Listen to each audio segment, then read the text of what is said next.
નમસ્કાર વિદ્યાર્થી મિત્રો, ફોકસ કોચિંગ ક્લાસીસની ઓફિશિયલ યુટ્યુબ ચેનલમાં આપ સર્વેનું હાર્દિક સ્વાગત છે.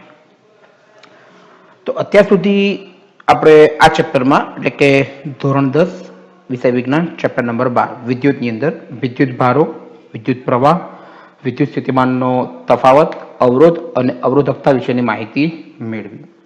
ત્યાર પછી આપણે તેની અંદર એક મહત્વનો સવાલ ઓહમનો નિયમ છે તે પણ જોયો. હવે આજના લેક્ચરની અંદર આપણે શરૂ કરવા જઈ રહ્યા છીએ અવરોધોનું શ્રેણી જોડાણ. બરાબર છે.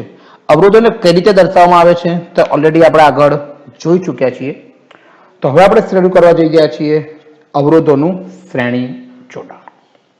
તો અહીં તમારી સ્ક્રીન ઉપર એક આકૃતિ આપેલી છે, તેની અંદર તમે જોઈ શકો છો કે અહીંયા 3 અવરોધ. પહેલો અવરોધ છે જેને આપણે નામ આપ્યું છે R1, બીજો અવરોધ જેને નામ આપ્યું છે R2 અને ત્રીજો અવરોધ R3 તેને જોડેલા છે. હવે આપણે સવાલ જોઈ લઈએ. તો સવાલ એવો છે કે અવરોધોનું શ્રેણી જોડાણ એટલે શું? સમતુલ્ય અવરોધ માટેનું સૂત્ર તારવો. તો તેના માટે જોઈએ આપણે સૌપ્રથમ તેની વ્યાખ્યા. પરિપથના બે બિંદુ વચ્ચે બે કે તેથી વધુ અવરોધોને એવી રીતે જોડવામાં આવે કે જેમાંથી પસાર થતા એટલે કે દરેક અવરોધમાંથી પસાર થતા વિદ્યુત પ્રવાહ સમાન હોય અને તેને વહેવા માટે એક અને માત્ર એક જ માર્ગ ઉપલબ્ધ હોય તો અવરોધોના આવા જોડાણને શ્રેણી જોડાણ કહેવામાં આવે છે.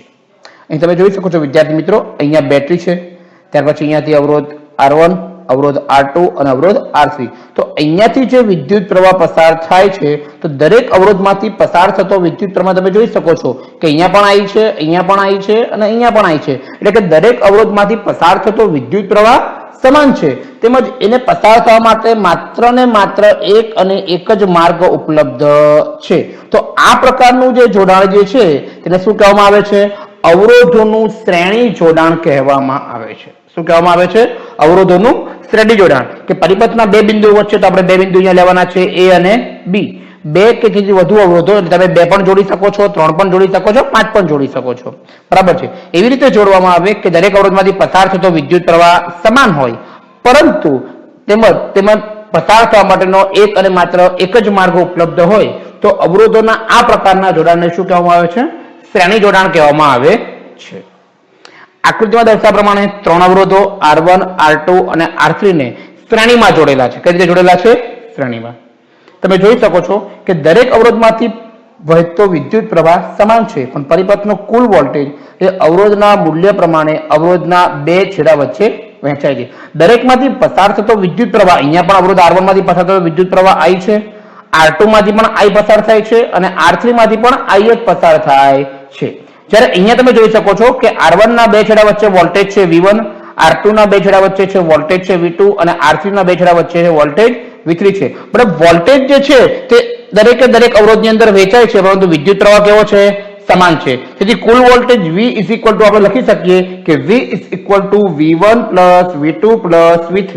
કુલ વોલ્ટેજ V આપણે અહીંયા બેટરી દ્વારા આપીશું. એટલે પહેલું સમીકરણ આપણને મળ્યું કે V V1 V2 V3. બરાબર છે. હવે પછી આપણે આગળ જોઈએ. તો આ ત્રણેય અવરોધોને બદલે, ત્રણેય અવરોધો એટલે કે અહીં તમે જે જુઓ છો આ 1, 2 અને 3, એ ત્રણે ત્રણ અવરોધને શું કરી નાખે છે? કમ્બાઈન કરે છે. ત્રણેય અવરોધોને બદલે એક મોટો અવરોધ એટલે કે કેપિટલ R અવરોધ એવો જોડવામાં આવે છે કે જેથી વિદ્યુત પ્રવાહ તેટલો જ રહે તો તે અવરોધને સમતુલ્ય અવરોધ R કહેવામાં આવે છે. બરાબર. ત્યાં આપણે જોયું કે ત્યાં 3 અવરોધ હતા R1, R2 અને R3. તો R1, R2 અને R3 ની જગ્યાએ એ 3 અવરોધની જગ્યાએ પરિપથની અંદર એકમાત્ર અવરોધ એવો જોડવામાં આવે કે તેમાંથી પસાર થતા વિદ્યુત પ્રવાહની અંદર કોઈ પણ પ્રકારનો ફેરફાર પડતો નથી. તો એ જે આપણને અવરોધ મળે છે તે અવરોધને શું કહેવામાં આવે છે? સમતુલ્ય અવરોધ કહેવાય. શું કહેવાય છે? સમતુલ્ય અવરોધ. અને એ સમતુલ્ય અવરોધને કેપિટલ R વડે દર્શાવવામાં આવે છે, જેનું આપણે સૂત્ર મેળવવાનું છે. તો જોઈએ. સૌપ્રથમ આપણે જાણીએ છીએ કે ઓહમના નિયમ મુજબ V IR થશે, પરંતુ અહીંયા આપણે જોયું હતું કે દરેક અવરોધની અંદર વોલ્ટેજ ડ્રોપ કેવા હતા? અલગ અલગ હતા. એટલે V1 IR1, કારણ કે વિદ્યુત પ્રવાહ દરેકમાંથી સરખો પસાર થાય છે, પરંતુ દરેક અવરોધનો વોલ્ટેજ કેવો છે? અલગ અલગ. એટલે V1 IR1.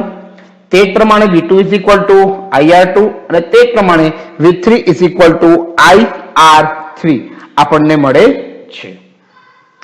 હવે આ જે સમીકરણ છે સમીકરણ 2, 3, 4 અને 5 એટલે કે V is equal to IR, V1 is equal to IR1, V2 is equal to IR2 અને V3 is equal to IR3 એ જે સમીકરણ જે છે તેને આપણે આ સમીકરણની અંદર એટલે કે V is equal to V1 plus V2 plus V3 તેની અંદર આપણે મૂકીશું તો આપણને ફાઇનલ ઇક્વેશન આ પ્રકારનું મળશે. V is equal to V1 plus V2 plus V3 માં મૂકીએ તો V ની જગ્યા પર IR મૂકીશું, V1 ની જગ્યા પર IR1, V2 ની જગ્યા પર IR2 અને V3 ની જગ્યા પર IR3 એટલે આપણને સમીકરણ આ રીતનું મળશે કે IR is equal to IR1 plus IR2 plus IR3. હવે એની અંદર તમે જોઈ શકો જમણી તરફથી આપણે IR1, IR2 અને IR3 તો I સામાન્ય કાઢી લઈએ આપણે તો I સામાન્ય કાઢીએ તો પહેલામાંથી I સામાન્ય તો અહીંયા R1 વધશે, બીજામાંથી I સામાન્ય તો R2 અને ત્રીજામાંથી I સામાન્ય તો R3 એટલે કે IR is equal to I ને સામાન્ય તો R1 plus R2 plus R3 બંને બાજુથી I સામાન્ય કાઢીને ઉડાડી દઈશું તો ફાઇનલ ઇક્વેશન આપણને મળશે R is equal to R1 plus R2 plus R3. આ સમીકરણ જે વિદ્યાર્થી મિત્રો જે છે તે સમીકરણ એ ઓહમના નિયમના સમતુલ્ય અવરોધનું સમીકરણ છે. કયું સમીકરણ છે? ઓહમના નિયમના સમતુલ્ય અવરોધનું સમીકરણ છે. કે સમીકરણ 6 એ શ્રેણી જોડાણ માટે સમતુલ્ય અવરોધનું સમીકરણ છે. આમ શ્રેણીમાં જોડેલા સમતુલ્ય અવરોધનું મૂલ્ય એ શ્રેણીમાં જોડેલા દરેક અવરોધના બૈજિક સરવાળા તમે અહીંયા જોઈ શકો છો બરાબર છે કે શ્રેણીમાં જોડેલા સમતુલ્ય અવરોધ આ જે છે તે દરેક જે અવરોધ જોડ્યો હતો પહેલા જે અવરોધ હતો R1, R2 અને R3 તેનો બૈજિક સરવાળો કરવાથી આપણને મળે છે. તો વિદ્યાર્થી મિત્રો આ થયું શ્રેણી જોડાણની વાત. ફરીવાર આપણે એકવાર પાછું રિપીટ કરી લઈએ કે સૌપ્રથમ શું હતું અને કઈ રીતે હતું. તો સૌપ્રથમ તેની વ્યાખ્યા તો પરિબળના બે બિંદુઓ વચ્ચે બે કે તેથી અવરોધને એવી રીતે જોડવામાં આવે કે દરેક અવરોધમાંથી પસાર થતો વિદ્યુત પ્રવાહ સમાન હોય.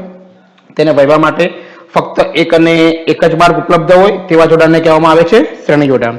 3 જોડાણ છે R1, R2, R3 દરેકમાંથી પસાર થતો વિદ્યુત પ્રવાહ સમાન છે, વોલ્ટેજ ડ્રોપ અલગ અલગ છે એટલે V is equal to V1 plus V2 plus V3 બરાબર છે. હવે 3 અવરોધ છે તેની જગ્યા પર એક અને માત્ર એક અવરોધ જોડવામાં આવે તેમ છતાં પણ પરિપથમાં વિદ્યુત પ્રવાહ સમાન રહે તો એને કહેવાય સમતુલ્ય અવરોધ. પછી ઓહમના નિયમ મુજબ V is equal to IR, V1 is equal to IR1, V2 is equal to IR2 અને V3 is equal to IR3 બધી કિંમતો મૂકી અને ફાઇનલ ઇક્વેશન આપણને આવું મળશે કે R is equal to R1 plus R2 plus R3 જે અવરોધોના શ્રેણી જોડાણ માટેના સમતુલ્ય અવરોધનું સૂત્ર છે. ત્યાર પછી આપણે વાત કરીશું તેની લાક્ષણિકતા. તો નંબર 1 પહેલી લાક્ષણિકતા એવી છે કે શ્રેણી જોડાણમાં પરિપથમાં વહેતો વિદ્યુત પ્રવાહ એ સમાન હોય છે. શ્રેણી જોડાણની અંદર પરિપથમાંથી દરેક અવરોધમાંથી વહેતો વિદ્યુત પ્રવાહ કેવો હોય છે? સમાન. જે ઓલરેડી આપણે આગળ જોયું કે પરિપથની અંદર વહેતો વિદ્યુત પ્રવાહ સમાન હોય છે પરંતુ બે છેડા વચ્ચે વિદ્યુત સ્થિતિમાનનો તફાવત કેવો હોય છે? અલગ હોય છે.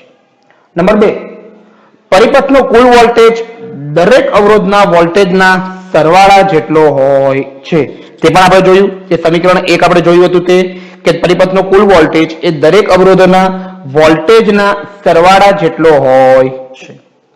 ત્યાર પછી સમતુલ્ય અવરોધનું મૂલ્ય એ દરેક અવરોધના બૈજિક સરવાળા જેટલું હોય છે એટલે કે R is equal to R1 plus R2 plus R3 કે સમતુલ્ય અવરોધનું મૂલ્ય એ દરેક અવરોધોના બૈજિક સરવાળા જેટલું હોય છે. અને નંબર 4 સમતુલ્ય અવરોધનું મૂલ્ય એ શ્રેણીમાં જોડેલા મોટામાં મોટા અવરોધ કરતા પણ કેવું હોય છે? મોટું હોય છે. કેવું હોય છે? મોટું હોય છે. કારણ કે સપોઝ તમે આપણને ફાઇનલ ઇક્વેશન મળે છે R is equal to R1 plus R2 plus R3. R1 બરાબર તમે 2 ઓહમ લો, R2 બરાબર 3 ઓહમ લો અને R3 બરાબર 5 ઓહમ લો તો 2 + 3 + 5 is equal to 8 ઓહમ. સમતુલ્ય અવરોધ આપણને કેટલો મળશે? 8 ઓહમ. જ્યારે પરિપથનો મોટામાં મોટો અવરોધ કયો થયો? 5 ઓહમ. એટલે 5 કરતા પણ 8 તો કેવા છે? મોટા જ છે. એટલે સમતુલ્ય અવરોધનું મૂલ્ય જે છે તે શ્રેણીમાં જોડેલા મોટામાં મોટા અવરોધ કરતા પણ કેવું મળે છે? આપણને મોટું મળે છે. તો આ થઈ 4 લાક્ષણિકતાઓ. નંબર 1 પહેલું કે શ્રેણી જોડાણની અંદર પરિપથમાં વહેતો વિદ્યુત પ્રવાહ સમાન હોય છે. નંબર 2 પરિપથનો કુલ વોલ્ટેજ એ દરેક અવરોધના વોલ્ટેજના સરવાળા જેટલો હોય છે. સમતુલ્ય અવરોધનું મૂલ્ય દરેક અવરોધના બૈજિક સરવાળા જેટલું હોય છે. અને સમતુલ્ય અવરોધનું મૂલ્ય એ શ્રેણીમાં જોડેલા મોટામાં મોટા અવરોધ કરતા પણ કેવું હોય છે? મોટું હોય છે. આ થઈ લાક્ષણિકતાઓ. હવે તેના આપણે ફાયદા ગેરફાયદાની વાત કરીએ તો સૌપ્રથમ જોઈએ આપણે કે શ્રેણી જોડાણના ગેરફાયદા શું છે. બરાબર છે.